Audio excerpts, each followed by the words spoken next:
शुरुआत करेंगे अफगानिस्तान से आ रही है बड़ी खबर के साथ। देखिए, अफगानिस्तान सरकार के ऐलान से पहले वहां पर हलचल बहुत बढ़ गई है, उसी से शुरुआत करेंगे। पाकिस्तानी खुफिया एजेंसी के chief lieutenant general Faiz Hamid Kabul पहुंचे। तालिबान के बुलावे पर पाकिस्तानी सेना के अधिकारियों के एक डेलीगेशन के साथ जनरल फैज हामिद भी पहुंचे हैं और बताया जा रहा है कि इस मुलाकात का मकसद दोनों देशों के बीच आर्थिक और सुरक्षा के मुद्दे पर बातचीत करना था। यह बड़ी जानकारी इस वक्त हम आपको दे रहे हैं। पाकिस्तानी खुफिया एजेंसी के chief lieutenant general Faiz Hamid Kabul पहुंचे हैं तालिबान के बुलावे पर। पाकिस्तानी सेना के अधिकारियों के एक डेलीगेशन के साथ जनरल फैज हामिद पहुंचे हैं और बताया जा रहा है कि इस मुलाकात का मकसद दोनों देशों के बीच आर्थिक और सुरक्षा के मुद्दे पर बातचीत करना था। लेकिन बड़ा सवाल है कि इस डेलीगेशन में आखिर फैज हामिद वहां क्या करने के लिए पहुंचे, क्योंकि बार बार पाकिस्तान पर तालिबान प्रेम का आरोप लगता रहा है। बार बार यह आरोप लगता रहा है कि आईएसआई तालिबान को एक तरीके से आगे बढ़ाने के लिए हर तरह से सपोर्ट कर रहा है और इस बीच फैज हामिद का वहां पहुंचना कई सवाल खड़े करता है। देखिए, इस बीच अफगानिस्तान में सरकार गठन को लेकर के भी बड़ी खबर आ रही है, बड़ी जानकारी आ रही है। अफगानिस्तान में नई सरकार बनाने को लेकर तालिबान की बैठक खत्म हो गई है। नई सरकार का हिस्सा कौन कौन होगा, इसको लेकर 2 से 3 दिन में ऐलान हो सकता है। तालिबान की तरफ से यह जानकारी दी गई है। नई सरकार बनाने को लेकर नई सरकार का हिस्सा कौन कौन हो सकता है, इन तमाम बातों को लेकर बहुत अहम बैठक चल रही थी तालिबान की और अब वो बैठक खत्म हो गई है और नई सरकार का ऐलान 2 से 3 दिन में हो सकता है। मुल्ला अखुंजादा हो सकता है देश का सुप्रीम लीडर, ये बड़ी जानकारी मिल रही है।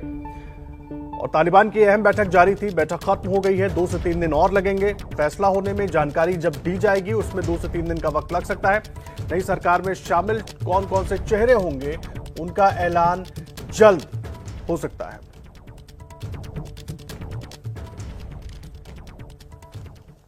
देखिए, इस पर बात करने के लिए जो पाकिस्तान का तालिबान प्रेम है और अफगानिस्तान से जो अपडेट आ रहा है, इस पर बात करने के लिए हमारे साथ कई खास मेहमान जुड़े हुए हैं। हमारे साथ मुस्कान मौजूद है, अफगानिस्तान छोड़कर आप भारत में रह रही हैं, अफगान शरणार्थी हैं। हमारे साथ मुस्कान मौजूद है, बहुत स्वागत है आपका मुस्कान। हमारे साथ lieutenant general retired Gurmeet Singh साहब हैं, बहुत स्वागत है सर। और अशोक सज्जनहार हमारे साथ पूर्व राजनयिक मौजूद है और हमारे सहयोगी आशीष सिंह मौजूद है। आशीष, सबसे पहले अपडेट मैं आपसे लेना चाहूंगा। एक बार फिर बैठक हुई, फिर 2 से 3 दिन का वक्त लगेगा, कौन कौन शामिल होगा? एक तो यह अहम बैठक और दूसरी तरफ फैज हामिद का वहां पहुंचना।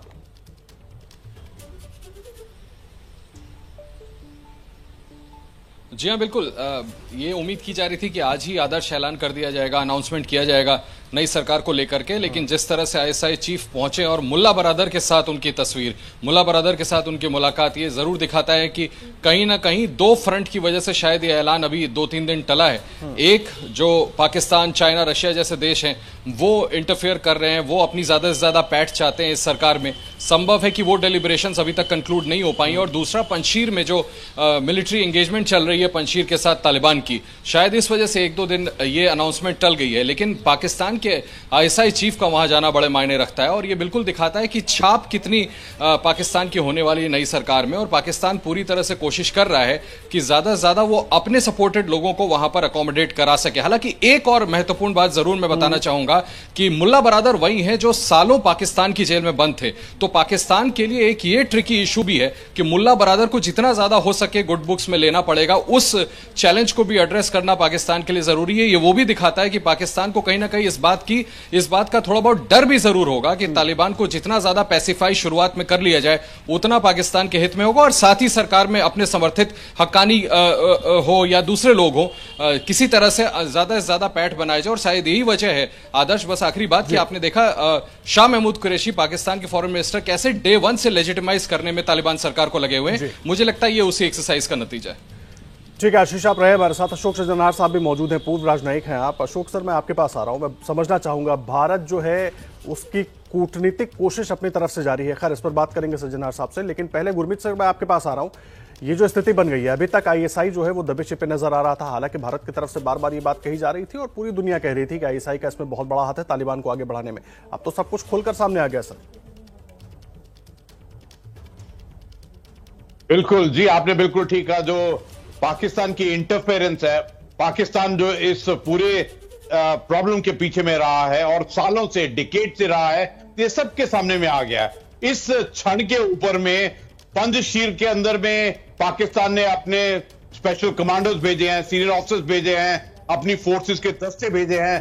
जो सैटेलाइट पिक्चर और इंटेलिजेंस रिपोर्ट के मुताबिक उन्होंने जो हेलीकॉप्टर, जो बख्तरबंद गाड़ियां, जो तोपें भेजी है, और अपने स्पेशल कमांडो भेजे हैं, वो सबके सामने में है। दूसरी तरफ दोहा के अंदर में डिप्लोमेटिक मीटिंग कर रहा है।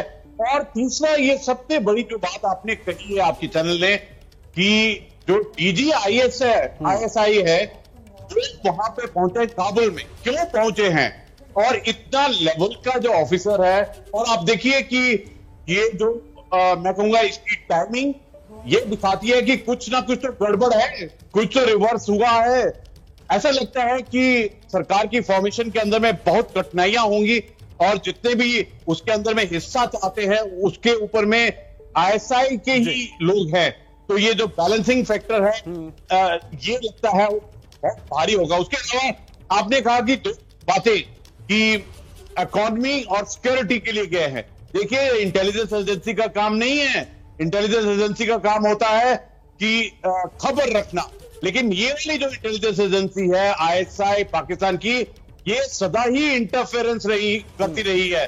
और इसी ने ये जो पूरी संकट है अफगानिस्तान की, इसके अंदर में जो इनका रोल रहा है सबसे बड़ा है। लेकिन एक बात कहना चाहता हूं, ये जो आपने शब्द इस्तेमाल किया इकोनॉमी वाला, ये अवश्य चाइना के लिए वहां दलाली करने गए होंगे कि किस प्रकार चाइना अपना बिजनेस चाहता है, MOU चाहता है और उनसे कमिटमेंट चाहता है। उनका DG ISI का वहां जाना दिखाता है कि पंचशील के अंदर में काफी रिवर्सेस हुए होंगे। ठीक है सर, लेकिन इसीलिए बहुत जरूरी हो जाता है कि इसीलिए बहुत जरूरी हो जाता है कि ऐसे में भारत की जो कूटनीतिक कोशिश चल रही है, क्योंकि भारत लगातार अफगानिस्तान के हालात पर नजर बनाए हुए है, उस पर क्या कुछ बदलाव होना चाहिए, या भारत किस तरह से इसको देख रहा है, या क्या कदम आगे उठाए जा सकते हैं, उस पर बात करने के लिए चलेंगे अशोक सज्जनहार साहब के साथ। लेकिन उसके पहले ये तस्वीरें हम आपको दिखा दें, बहुत खास तस्वीरें हैं ये। फैज अहमद को आप देख रहे हैं, ISI चीफ जो काबुल पहुंचे हैं, और कहा यह गया कि वो पहुंचे हैं इकोनॉमिक कमेटी के साथ, जो वहां पर सुरक्षा का जायजा लेगी और किस तरीके से दोनों देशों के बीच व्यापार बेहतर हो सकता है, उस कमेटी के साथ पहुंचे हैं बातचीत करने के लिए। लेकिन एक इंटेलिजेंस चीफ का वहां पर पहुंचना कई इशारा करता है। अशोक सज्जनहार साहब, मैं आपका रुख कर रहा हूं, पूर्व राजनयिक हैं सर, मुझे ये बताइए, भारत लगातार स्थिति पर नजर बनाए हुए है। अब तक ISI को लेकर बातें हो रही थी, भारत अच्छी तरह से ये जान रहा था, अब तो सब खुलकर सामने आ गया। इंटेलिजेंस चीफ वहां पर पहुंचते हैं इकोनॉमी की बात करने के लिए, सिक्योरिटी की बात करने के लिए, क्या रणनीति होगी भारत की?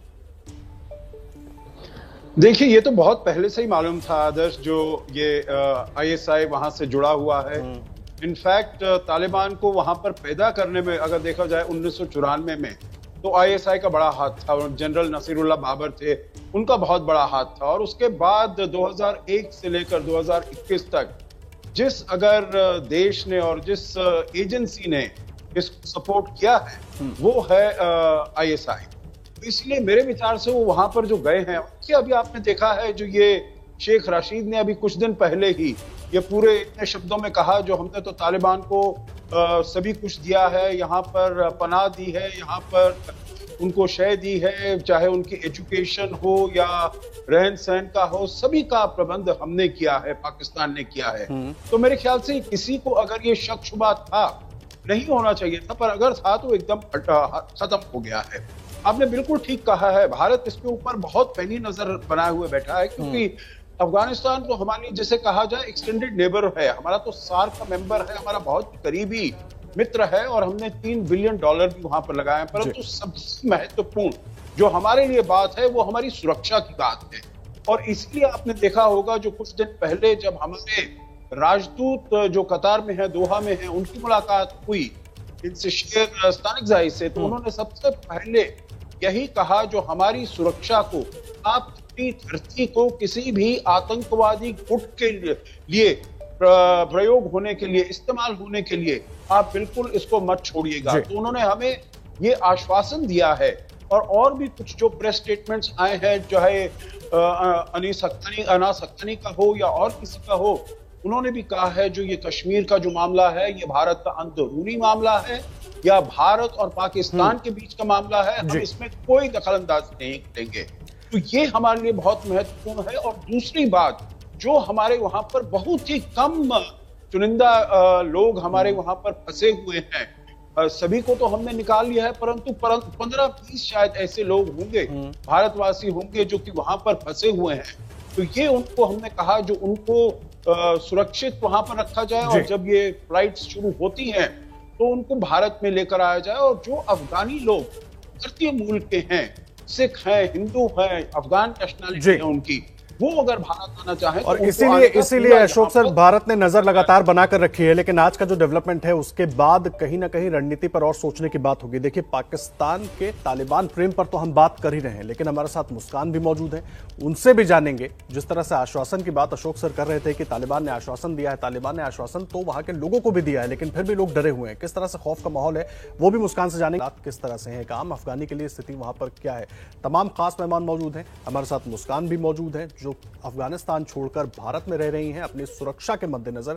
मैं मुस्कान आपका रुख कर रहा हूं। मैं ये जानना चाहूंगा, एक तरफ तो एक आम अफगानी के लिए तालिबान खुद ही खतरे का सबब बना हुआ है और दूसरी तरफ पाकिस्तान, खास करके आईएसआई का जो इंटरफेरेंस है, कैसे जीना जो है वो और मुश्किल हो गया है एक आम अफगानी का वहां पर।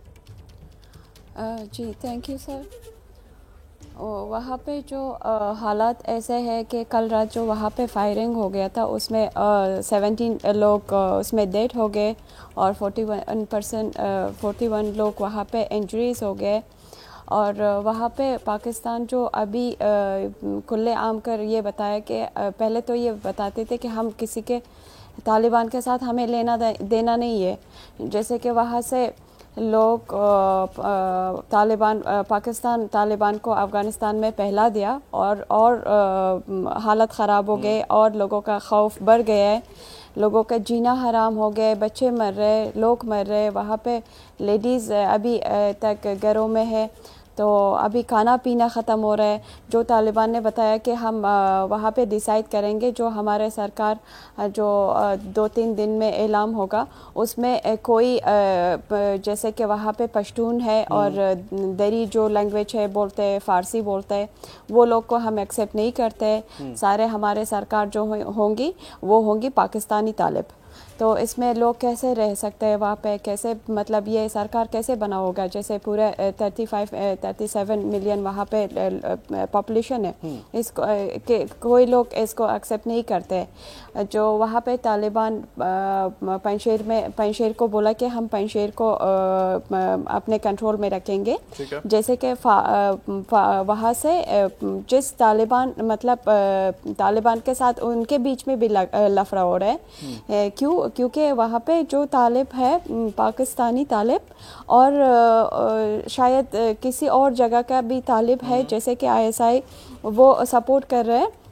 2 साइड हो गया इन्होंने, और अभी भी तालिब वहाँ पे मतलब उसके अगेंस्ट हो गए जितने परसेंट मतलब मेरा कहने का मतलब ये है कि पंजशेर में गए और पंजशेर के अहमद मसूद के साथ उन्होंने जोड़ गया है तालिब के अगेंस्ट में, क्योंकि इन्होंने बोला कि हम आपको इस हुकूमत को राइट्स नहीं देंगे, आपको बिल्कुल चेयर नहीं देंगे। कोशिश वहां पर तो हो रही है, लेकिन बाकी अफगानिस्तान में एक तरफ तो तालिबान मौजूद है और दूसरी तरफ आईएसआई लगातार उसको अपनी तरफ से और आगे बढ़ाने और मजबूत करने की कोशिश में लगी है। और इसका सबसे बड़ा सबूत आज जब फैज हामिद वहां पर पहुंचा आईएसआई के चीफ, तो वो खुलकर सामने आ गया। हालांकि भारत की नजर तो इस पर लगातार बनी हुई है। सभी खास मेहमान हमारे साथ मौजूद है, हमारी बातचीत जारी रहेगी। देखिए, तालिबान के खिलाफ महिलाओं का प्रदर्शन लगातार जारी है। आज काबुल की सड़कों पर महिलाओं ने अपने अधिकारों के लिए प्रदर्शन किया। महिलाओं की मांग थी कि उन्हें नई सरकार में हिस्सेदारी मिले।